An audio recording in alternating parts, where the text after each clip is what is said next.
Sir, your name? Okay, yeah. Hi, I'm Viren. Hi. Okay, seers and saints over the millennium have always told us that love and joy is is hardwired within our consciousness. So why do we, when we are born, we are happy children, whatever, why do we lose it? And what is it that's going to connect it back? Beliefs. Look, here's a quick example. I come up to this woman and I say to her, I love you so much. Please marry me. And she says, no. I go back and I get a message in my brain saying, I am rejected. So I come up to another girl, I say, this one, please marry me. She says, no. I am super rejected. Maybe because I'm not good looking enough. Maybe I don't have enough money. Maybe I'm not capable. Now I have 4 labels. I'm rejected, I'm not good looking, I don't have the money, and I don't have the right job. So I go to another woman. Please marry me. And she says no. She said yes.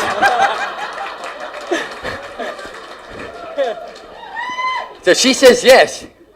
And now I think to myself, why would she want to marry me? I'm not good looking. I don't have the money. I don't have the job. But you know what? I'll marry her.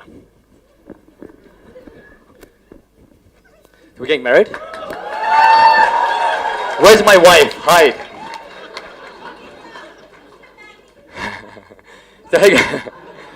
So I'm married to her. By the back of my mind, I'm not good looking. I don't have the money. I don't have the right job or the right thing. So she's being really nice to me. Telling me how great I am. In the back of my mind, I'm thinking, liar. What does she want? She's just being nice to me because she feels sorry for me. She only married me because she thought that she would take care of me. I'm not good enough. So what do I do now? I want to become good enough. But I don't believe I'm good enough, so I can probably hit her, make me stronger. I can go out and get drunk and come back and say to her, you know, I love you so much. Because I haven't got the guts to say it when I'm sober. That's what men do, a lot of men. They become like Leila Majnun when they're drunk. Right? So I can tell her this, and she's saying, no, don't do this. I love you, don't drink, don't take drugs, don't, I love you. And he's just saying, you know what? You know, I wish I could do more. I've been rejected before, and of course at work by then he's got more rejections. Health-wise, it's probably getting bad. So all these things and patterns, and you've got Miss Angel, Princess coming in his life, and he can't see it. Because the back of his mind, he's thinking, what do you know? I have more experience than you. I've lived the world. I'm successful in what I do. You know nothing. But she's saying, come on, let me take care of you. But in the back of my mind, I've labeled myself as a person rejected. Example, it could be anything. So why do we believe these things? We are all hardwired with the basic emotions. We all are. Everybody has whatever it takes within them right now. And that's not a positive thinking quote, it's a fact. Every resource you ever need in your life, ever, is within you right now. Everything. Are you accessing it? Yes, you are. But in some cases, you have what you call a block. When you have an artery block, you have a bypass later. So in this case, you have a block. I'm not good enough, I'm not good enough, not good enough, not good enough. Somebody has to come and create a bypass. Nobody ever does. Because no one can do your bypass for you in this case. It has to be done by itself through realization. So she tries her hardest and she cries at home alone, thinking, you know what? He doesn't understand. Why can't he see it? I mean, I can see it. He's such a good man. He's such a good-hearted man. People love him. People care about him. But he can't see it. And he's thinking that, you know what? There's something about my life that's missing, so I got to drink. I got to take drugs maybe. And I come back and I speak to her badly and I tell her off because I am not good enough. It's wired into my head. Because my perception of who I am will detect how I behave. It's quite simple. So how do I change me? Now, after a while, she starts thinking, you know what? I don't care. I've done my best. He doesn't understand. He'll never change. So what does she do? She gives up. Then he says, see, I told you I wasn't good enough. she doesn't love me. She doesn't care. Because if she cared, she would have never given up on me. It's been 20 years, and she was there for me, and I proved my point right, because I'm not good enough. That's why she doesn't care anymore. Whatever you label yourself will eventually happen, for sure. And people wonder why their lives are going through this, because they haven't got a clue. Fear, should I tell her? Should I not? Should I express? Should I not? Should I give? Should I not? And she's thinking, man, I've tried. And now when I do try, she said, go away. I don't need you. Look what a pain you've given me. You've given me such a hard time. I've been trying all my life. And she goes into a crazy state.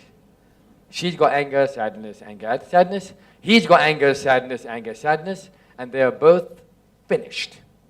They'll both go this way. Or both go this way. They will never go this way. Relationships should not be independent. They should be interdependent. I have to rely upon her for something for me to remain connected with her. If she becomes financially independent and I believe I'm the one that should be the man who provides in the house, and she takes that away from me, it now means that I will go into anger, saying, you know what, I'm not good enough. She now has to earn her own money because she thinks I'm not good enough. Maybe she's right. And it starts labeling. I do something called timeline therapy. Anyone heard of timeline therapy? Wow, it's not very few people. Timeline therapy is amazingly powerful. Let's say she's an angry woman. And she's not angry. Actually, she can be quite angry sometimes, right? If she's an angry woman, you can go back to the first time you ever became angry, change the meaning, and it changes all subsequent meanings. So you change the first filter. Now you may say, how can I remember the first filter? Here's a quick answer. I'll ask you a question, think of an answer. Whatever comes to you first. When was the first time you were ever angry? Whatever's come into your mind, whatever's come into your mind. Some people say when I was in my mother's stomach. Some people say that. I'm not kidding you. And that is the first time you got angry. It doesn't matter what the incident is, what the situation is, the date. If you change that meaning of that date, what anger meant to you, it changes all subsequent meanings. Because the filter changes. It's so easy to do. So now, because of my identity, I have now destroyed her identity. Because she's a giver. And I'm saying no, because I'm not worthy, I'm not good enough. I know a very famous actress, I'm not mentioning her name, who I coached once a long time ago, and she has been through a whole bunch of relationships. Eventually, she met a man who was truly incredible. I met the guy, lovely guy. So they were in a relationship, she's happy as you can imagine. And 6 months later, she starts fighting with him. She starts fighting with him, and she creates the fact that she doesn't believe she's good enough to be with a good man. She doesn't believe she's good enough. No good man would ever marry someone like me. No way. So this good man, and he was a great man, loved her like mad, gives her attention, then she starts fighting with him, creating this argument. He eventually leaves her, and she says, what? Not good enough. See? I was right.